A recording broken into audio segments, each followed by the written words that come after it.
नमस्कार, सुप्रभात. मी अंकिता जाधव. आपण पाहताय जय महाराष्ट्र बातमीपत्रात तुम्हा सगळ्यांचं स्वागत. बातमीपत्राच्या सुरुवातीला बातमी पुण्याच्या भोरमधून. नसरापुरात तणावपूर्ण वातावरण सध्या पाहायला मिळते. 3 तासांनंतर पोलिसांनी आंदोलकांना अखेर हटवलं. नवले पुलावरील ग्रामस्थांनी ठिय्या आंदोलन केलं होतं. आरोपीला फाशीची शिक्षा देण्याची ग्रामस्थांची मागणी होती. न्याय मिळेपर्यंत अंत्यसंस्कार न करण्याची ग्रामस्थांची भूमिका होती.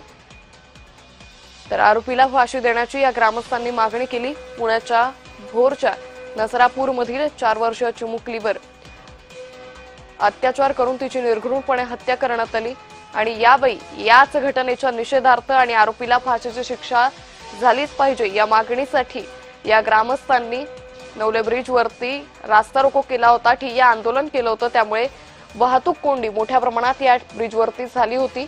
अखेर 3 तासांनंतर नवले ब्रिजवरील ही वाहतूक कोंडी हटवण्यात आली.